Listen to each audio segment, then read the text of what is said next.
Okay, well, we'll move along now to our next speaker, Paul Kitchener. He's an inspector from WorkSafe Tasmania. Paul will talk about some of the issues inspectors deal with on construction sites, such as working at heights, non-compliant scaffolding, working near overhead and underground assets, shoring and benching of trenches. Welcome, Paul.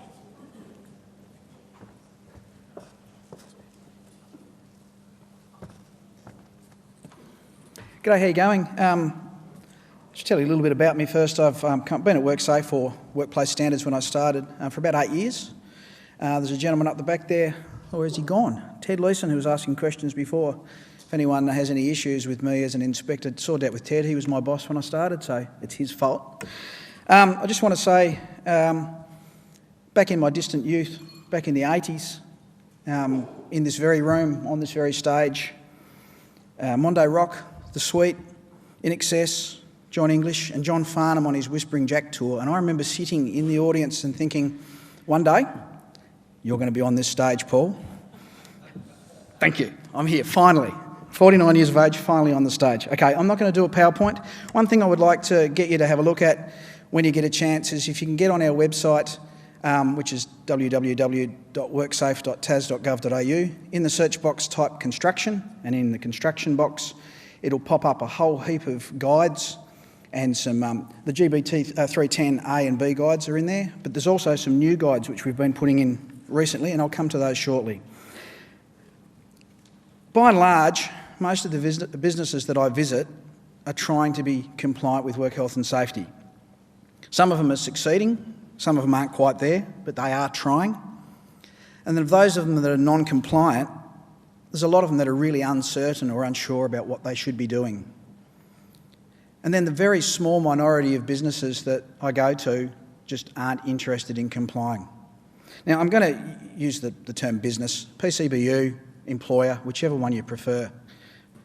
So when it comes to non-compliance, it doesn't matter what business I go to, how big it is. I find ranges of non-compliance across all industry in Tasmania that I deal with, both businesses large and small. So for those of you that don't really know what to do at this stage and you'd like some help, we have a free advisory service which are available through our website at the address I gave you earlier. They can assist you with your legislative compliance and they're free.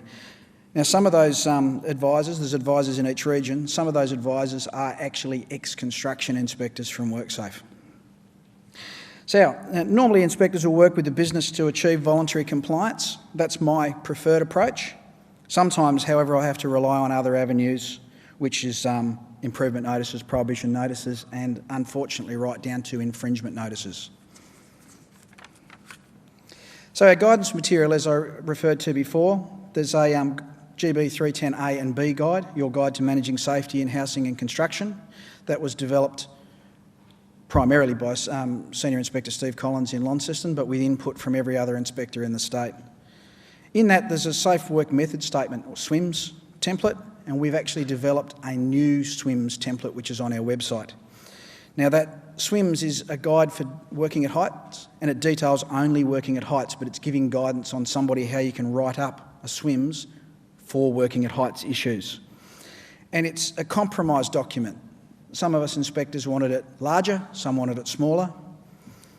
So the main reason for it is so we can put something there that people can use, that it's almost ready to use for somebody for working at heights. It deals with all sorts of things like ladder use, ranges from the basics and the simple steps from ladders right through to using EWPs.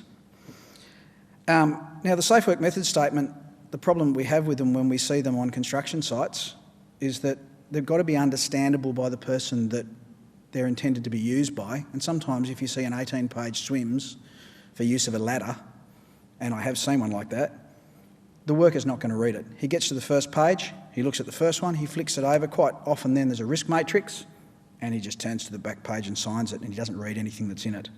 So they've got to be concise and they've got to be tailored to the audience. I'll give you a really good example of a small, concise, usable SWMS.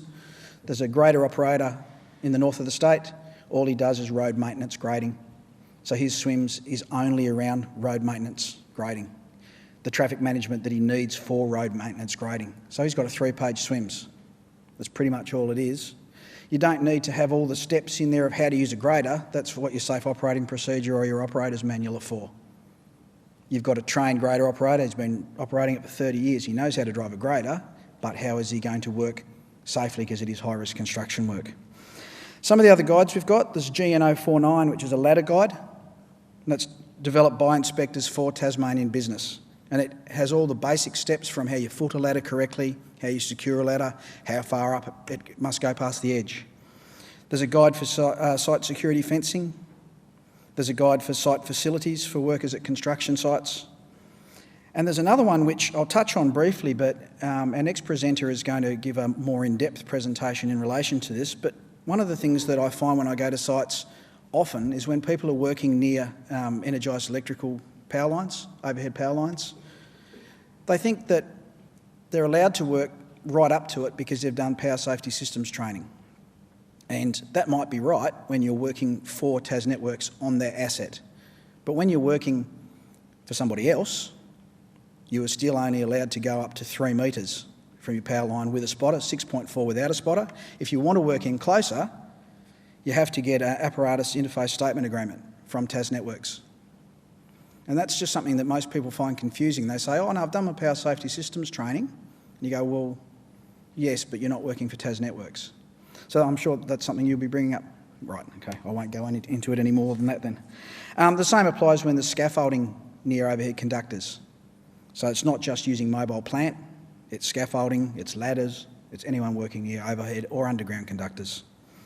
So the sorts of things I find as an inspector and my fellow inspectors find when we visit construction sites in particular, and we'll pick on construction, but the last few weeks I've been doing audits on the shows around Tasmania, and some of the things are again very similar that we find in construction. So we'll find people working at heights that are working at heights unsafely, clamping around up on top of amusement devices without any fall protection, fall arrest, electrical testing and tagging, which is a bugbear. So some of the things we find, so electrical testing and tagging, electrical safety, every site I go to, I can guarantee I'll find at least one electrical lead that's out of test, or more importantly, is unsafe. The end's pulled off it, it's got cuts in it, there'll be something wrong with it. It doesn't matter whose site, it doesn't matter if it's a VOS site, or it doesn't matter if it's a little two-person operation site, guarantee I can find you one. Quite often we find that things like circular saws or angle grinders, the guards have been removed. Or there's a bench saw and there won't be a riving knife. That's another common one. I had an incident only in the last week where a gentleman's lost one finger completely and had two reattached, no riving knife. And that's more than likely one of the issues that was contributing to the incident. Facilities, quite often not toilets. Or drinking water. Quite often people are performing trenching without shoring it, benching or battering it if it's over 1.5 metres. Elevated work platforms are a big thing. A lot of people are operating them and they think, firstly, if it's over 11 metres, they think they've got a ticket if they've done the training through the Elevated Work Platform Association of Australia. Now that's an awareness ticket and it's really great to have it because for a scissor lift, for instance, you don't require a high-risk work licence, but for a boom lift that can go over 11 metres you do. So it's a great thing to have, but it's not a high-risk work licence if you're operating a boom lift greater than 11 metres. People aren't wearing harnesses. At this stage, loading and unloading of a boom lift is considered operating, so you're required to wear a harness when you're loading and unloading a boom lift onto a truck or a float. Stability of scissor lifts in particular, people aren't chocking them or levelling them up. There's no sole plates. And again, the old thing, power lines. People have got a boom lift and it's a metre away from a power line. Scaffolding is a huge issue. It doesn't matter who does it. It doesn't matter how well regarded the scaffolding company is. There'll be scaffold that's been put up incorrectly, and if I can find something wrong with it, and I'm no way near a scaffolding expert, I guarantee you there's more things wrong with it than I can see. If it looks unsafe to me and I won't get on it, it's probably pretty unsafe. So things like split decks, mid-rails aren't there, there's fall through, there's no kickboards, it's not tied off. Workers are climbing it, monkeying up it to get up it instead of using an access ladder. and there's no sold plates on a lot of it. Traffic management is again also huge. It's a major concern. Poorly implemented traffic management, sometimes the same as having no traffic management at all. By and large though, the companies that I've dealt with over the last 4 or 5 years in traffic management have really improved. They've lifted their game, and there's been more times than often that I'll pull up now at a site and call the traffic controller over and actually compliment them on their traffic management that they've got set up, which is really good. If I have time to do that, I'll pull up and do it, because I think that's really important to them. We're not there to be the fun police or the enemy. We're there to make sure they go home safely. So I think it's always important if we see something being done well to try and get that across to them. There's still room for improvement with traffic management. The biggest concern most people would have is if you drive up the Midlands Highway and there's a whole heap of traffic management out and it's Saturday and there's no one doing any work. So is it there for a reason? If it doesn't need to be there, don't leave it out, because people are going to ignore it, and then they are going to ignore it when it's supposed to be there, and we're going to have something nasty. And lastly, I'd like to reinforce your obligation to talk to WorkSafe and advise WorkSafe when you've had an accident that's a notifiable accident or potentially notifiable accident, just to make sure it is or isn't one.